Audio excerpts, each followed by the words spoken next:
ቤተሰብ እንዴት ቆያችሁ? የዩቱብ ቤተሰቦቼ ሰላም ብያለሁ። በያላችሁበት ሰላማችሁ ይብዛ። ዛሬ በፓርትቱ ተመልሰን ተገናኝተናል። ኦኬ ያው ስደት ወጣው ብያችኋለሁ እና የመጀመሪያ የሄድኩት ያው ቤሩት ነበረ። ቤሩት ነው የመጀመሪያ ስደቴ እና በእርግጥ እዛ የሄድኩበት ቤት እግዚአብሔር ይመስገን ጥሩ ነው። በዛ ላይ ማለቴ አበሻ ነበረች።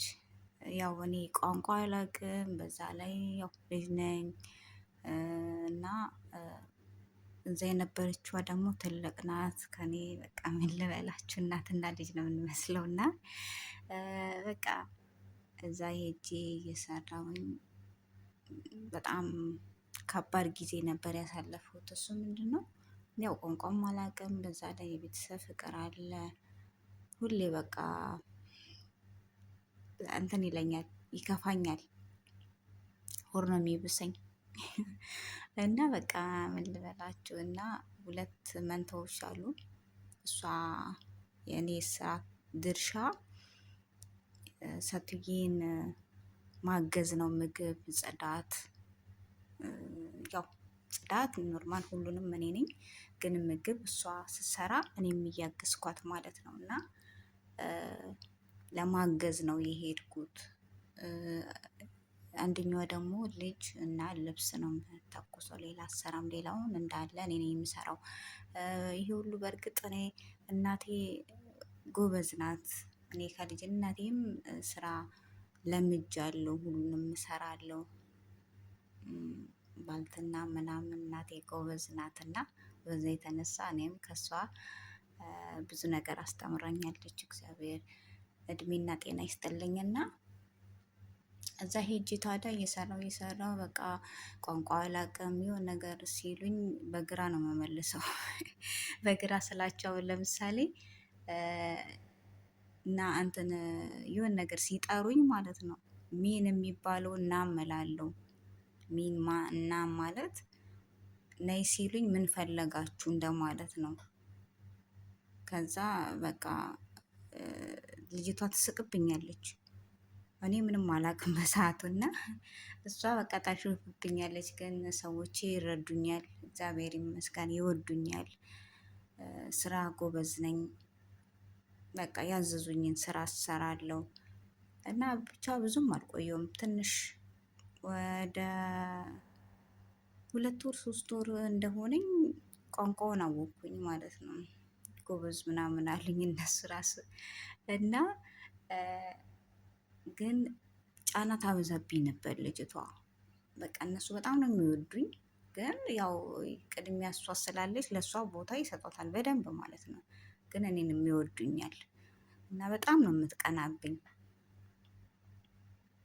እና በቃ ሁልጊዜ ታሾፍብኛለች የሆነ ነገር ሳደርግ። እና አንድ ጊዜ ምን ሆነ መሰላችሁና ማንም የለም ነበረ። እኔና እሷንም ያለ ነው። እኔ ጽዳት ነው እንዳልኳችሁ፣ እሷ ደግሞ ልጆች ነው። ከዛ ጮችብኝ፣ ጮች እና ልጆቹን ያዥ ያለችኝ። እኔም በሰዓቱ ማለት ነው ተናድጄ አሊዝም አልኳት። ከዛ አሊዝም ስላት በቃ ተናገረችኝ። በቃ እኔ ማልቀስ ነው ስራዬ፣ ሌላ አማራጭ የለኝም። ከዛ አለቅሳለሁ። ታዲያ ማለቅሰው ሰዎቹ ፊት ለፊት አላለቅስም። ወንድም ሲብሰኝ በቃ ሲከፋኝ ሽንት ቤት ሄጄ የማለቅሰው። ለምን ክላስ የለንም የራሳችን የምንለው የምንተኛው ሳሎን ነው። እሷም እኔም አንጥፈም ማለት ነው እና በቃ አለቀስኩኝ። ታደሰ አለቅስ ምን አለችኝ? እስከ ነገ ጠዋት አልቅሻለች። ጭራሽ ሲበስብኝ ማለት ነው እና በቃ ሰዎቼ ያልነበሩም ሲመጡ ምናምን ተናገሩ። ብቻ እንደዛ በጣም ከባድ ጊዜ ነበረ። እንደዛም ሆኖ ግን ወዳታለሁ። የምር የሆነ እና አሁን ለምሳሌ የሆነ ልብስ ስተኩስ ማለት ነው። እኔ ልብስ መተኮስ አላውቅም። ስራ ሁሉንም እሰራለሁ፣ እግዚአብሔር ይመስገን ጎበዝ ነኝ ማለት ነው። እና ከልጅነቴም ያው እናቴንም በማገዝ ስራ በጣም እችላለሁ ማንኛውም ነገር እና ልብስ መተኮስ አላቅም። ብቻ እሱን ነው የማላውቀው። ሌላው ማንኛውም ቢያዙኝ እሰራለሁ። ማላውቀውንም እንኳን ቢሆን እሺ ብዬ ነው የምሰራው ማለት ነው። እና ከዛ አንድ ጊዜ ልብስ እየተኮሰች እሷ ስተኩስ እኔ አያታለሁ፣ እኔ አልተኩስም። እና ከዛ አንድ ቀን ስራ በዝቶባት ነበር እና ልጆቹን ይዛ ቆይ እኔ ለምን አላግዛትም ብዬ አንስቼ መተኮስ ጀመርኩኝ። ስተኩስ በደንብ አልተኮስኩትም ነበረ፣ ትንሽ ይቀረዋል። ግን ያኔ ምንም አለም ምንም እንደማላቅ አይደለም። የዚያን ሰዓትም አሾፈችብኝ፣ የምር ቀለደችብኝ። እና አሁንም በቃ ማልቀስ ነው። በቃ የሆነ ነገር ሲከፋኝ ሽንት ቤት ሄጄ ማልቀስ። ለምን ማወራው ሰው የለም፣ ስልክ የለኝም። ግን የሆነ ሰዓት በሄድኩኝ ከአራት ወር ከአምስት ወር በኋላ ራሷ ሴትዬ ገዛችልኝ። $150 አውጥታ ራሷ ገዛችልኝ ማለት ነው በገንዘቧ። ታዲያ ይሄንን ስትገዛልኝ ራሱ ለአብረኝ ላለችው በደሞዜ ነው የገዛችው። የገዛሁት በያት ነው ያለችኝ። እሷን እንዳታውቅ አትፈልግም። ለምን ታውቃለች፣ ያውቃሉ በእኔ እንደምትቀና ማለቴ በጣም በቃ ትቀናብኛለች። እና ያ ሁሉ በቃ ሁለት አመት በቃ ከባድ ጊዜ ነበር ያለፈው። ግን እንደዛም ሆኖ እንዳልኳችሁ ቢዝነስ ምናምን የሆነች ተዋወኩኝ። ከዛ አጋጣሚ ስልክ በምጠቀም ሰዓት አንዷን ጓደኛዬ እንደዚህ ያወራው። ከዛ የሆነ ስራ ምናምን ስትለኝ ቢዝነስ እንደዚህ ኢቦሬጅ ይባላል። ምን አውቃለሁ፣ ታዋቂ ነበር ኢትዮጵያ ላይ እና ኢቦሬጅ ይባላል እና እዛ ላይ ኢንቨስት አድርጊ ጥሩ እናገኛለን ምናምን አለችኝ። እሺ ብዬ $200 ኢንቨስት አደረኩኝ። አክሲዮን ነው እንግዲህ የተባለው እና ኢንቨስት አደረኩኝ። ከዛ እሱም ያው ብዙም አልነበረም። እንደዛም እየተባለ እንግዲህ ያቺ 2 አመት እያለቀች መጣች እና ሴትዬ ልጨምርልሽ ደሞዝም ተቀመጪ ስትለኝ አይ አልቀመጥም አልኳት። በቃ ኢትዮጵያ ሄጄ በቃ መስራት ነው የፈለኩት ቢዝነስ ምናምን። በዛም ሰው ስለተዋወቅኩኝ ከዛ ደግሞ የቲያንስም የሆነ ሌላ ሰው እዛው ጋበዘኝ እና የሆነ የቲያንስ ደግሞ ክፍሎች አሉት። አንዳንዶቻችሁ ልታውቁ ትችላላችሁ። እና እሱን ስሪ ከሱ ጋር ማለችኝ። እሺ ብዬ በነገራችን ላይ ከኔ የሆነ ነገር እንድትማሩ ፈልጋለሁ።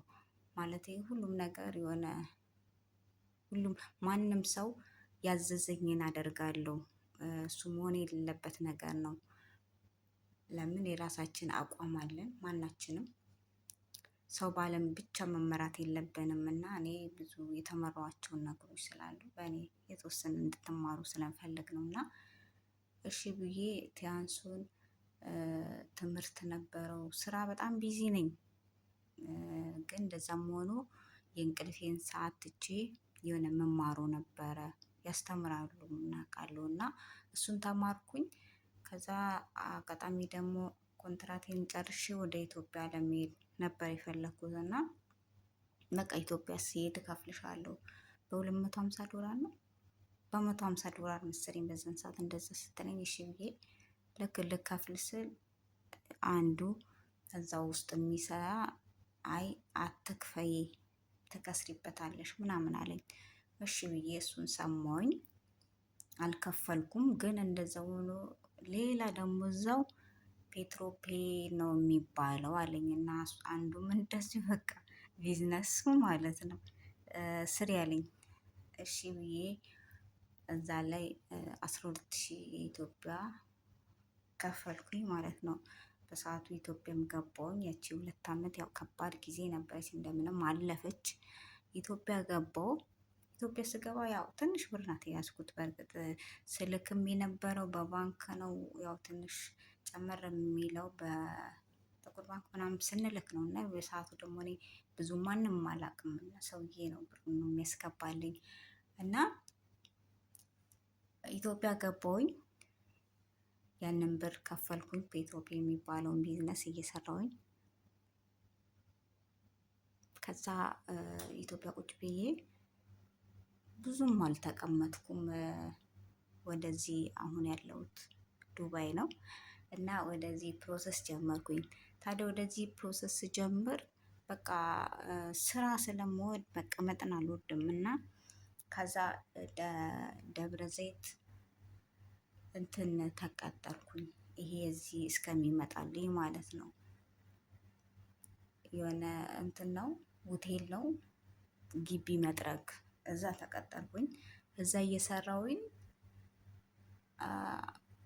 አንድ ወርም አይሆንም በእርግጥ እየሰራሁኝ ስለዚህ ቪዛው መጣልኝ። እዚህ ሀገር መጣው።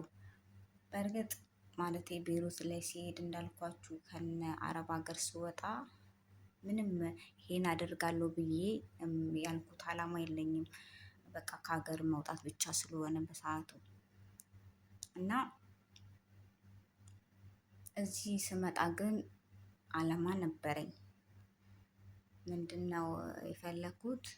እዚህ ሀገር መጥቼ ሰርቼ የተወሰነ ይሄንን ሀገር ወደ ሌላ ሀገር መሻገሪያ ለማድረግ ነው ሀሳቤ ማለት ነው። መጣሁኝ እዚህ አሁንም ገባው። እዚህ ስመጣ ደግሞ በእርግጥ ማንም አልነበረም፣ ቋንቋም አውቃለሁ። ከዛ ለመድኩኝ እና እየሰራው አሁንም ይሄ ቢዝነስ እንግዲህ አንተ አልተውም ማለት አንዳንዴ ምን መሰላችሁ አብዛኞቻችን የሆነ ነገር ለመሞከር እንፈራለን። ማለቴ በማድረግ በእርግጥ በዚህ ውስጥ እኔ ብዙ የከሰርኩት ነገር አለ። በብሬም ግን ብዙ ነገር ተምሬያለሁ። ማለቴ መሞከር ወይ እናገኛለን ወይ እናከስራለን፣ ከሁለት አንዱ ነው። እና እኔ ምንድነው ብዙ ጊዜ እንደዚህ ስወርቅ ምናምን ምን አይነት ባህሪ ያመጣው በቃ ሰው እሳት ነው ብለው ካሉኝ እሳቱ ነክቼው ካላቃጠለኝ እንደማልተው ነው። አሁንም እንደዛ ነኝ። ታይ ያሉኝን ነገር እንትን እላለሁ ማለቴ በቃ ማየት አለብኝ። ምንም ሆነ አይቼው በቃ እሳትም ከሆነ ነክቼው ሲያቃጥለኝ ነው መተው የምፈልገው ማለት ነው። እና ይኸው እዚህ ሀገርም መጥቼ ያው የዚህ የተባለ ቢዝነስ አሁንም የሆነ ቢዝነስ ጀመርኩኝ። እሱ ቢዝነስ እንደውም እንትን ነው ምንድነው ቢትኮይ ምንድነው ደግሞ ያመርታል ተብሎ ቻይና ሀገር ነው ያለው ሰውየው ምናምን ተብሎ በቃ ከተለያዩ ሀገሮች ጋር ነበር፣ ቻይና፣ አሜሪካ፣ ብዙ ሀገር የተለያየን ሀገር አብረን መስራት ጀመርን እና ማለቴ በስራ ቢዚ ነኝ። ግን ሚቲንግ ነበረን ወላ ሚቲንጉን ሰውዬ ነግሬው አስሬ ማለት ነው። እና ኤርፎን ብልቱዙ እኔ አልነበረኝም እና ሰጠኝና አስቀምጨው ኤርፎኑን ልክ ሚቲንግ በሳምንት 3 የነበረ ሚቲንጉን ከዛ እሱን ልክ ሰዓቱ ሲደርስ ከፍትና ስራዬን እየሰራው አዳምጣለሁ ማለት ነው። እና እንደዛ እያልኩ በትንሽ ብር ነበር የጀመርኩት። ከዛ እያልኩኝ እየሰራው በቃ ለምን አሁን ለምሳሌ እዛም ቢዝነስ ሰርቼ ከራሴም ደሞዝ ደህና ገንዘብ ይዤ አሁን ወደ ዩሮፕ ነው መሄድ የፈለኩት። እዚህ ሀገር መቆየትን አልፈለኩም። ሀሳቤም እንደዛ ነበር እና በቃ በደንብ ብር ስለሚያስፈልግ ወደዛ ለመሄድ ያንን ለምን አላደርግም በማለት በቃ ይሄንን ጀመርኩኝ። በዛ ላይም ደግሞ በቃ ማንም ብር ሲጠይቀኝ መስጠት ነው። ይሄንን ተቸገርኩ ሲሉኝ ይሰጣሉ፣ ብድር ሲሉኝም ይሰጣሉ። ማለቴ ለራሴ የምለው ነገር የለም፣ አላስቀምጥም። ለምን እንደሆነ አላውቅም። ምንድን ነው ሰው በቃ የሆነ እንዲለወጥ ፈልጋለሁ። አንዳንዴ ራስሽ ሳትለወጭ ነው እንዴ ሰው የምትለውጭው ብላችሁ ጥያቄ ሊፈጥርባችሁ ይችላል። እና ቢያንስ ምንድን ነው ያልኩት አንዳንዴ ፈጣሪ ወይ ለኔ ማለቴ ገንዘቤ ለኔ ካልተጠቀምኩበት ሌላ ሰው ቤተሰብም ሆነ ማንኛውም ብቻ ሰው ተጠቅሞ እንዲጠቀም ፈልጋለሁ። በቃ ደህና ነገር ላይ እንዲውል ፈልጋለሁ። እኔ እንኳን ባላውለው እና ለሰውም የሆነ አድርጌ ሞክሬዋለሁ ከራሴ እስኪ ብዬ ማለት ነው። ብቻ ያንንም ቢዝነስ እየሰራው እንዳልኳችሁ በ30 ዶላር ነበር የጀመርኩት። ከዛ በኋላ እያልኩኝ 500 ዶላር ከዛ ደግሞ አንድ እዛ ማቀው እዛው ሚቲንግ የሚያዘጋጀው አሜሪካን የሚኖረው በቃ የተለያዩ ሀገር ነው ያሉት እና በ1200 ዶላር ኢንቨስት ካደረጋችሁ ደህና ታገኛላችኋል። ከዛ ያንን እኔም እሺ ብዬ እሱ ምን አለኝ እንደውም ተስፋ ይባላል እና ተስፍሽ አስተማሪያችን አይደለም ደግሞ ሌላ ነው እና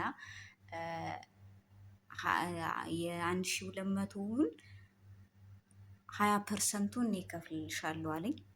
20%ን እሱ ከፈለልኝ ማለት ነው። ከዛ እሱን 1200 ዶላር ከፈልኩኝ ማለት ነው። ታዲያ 1200 ዶላር ከፍዬ 1 ወርም አልሆነውም ተዘጋ። ያ ብር ከሰረ፣ 1 ብር አላገኘሁበትም ማለት ነው።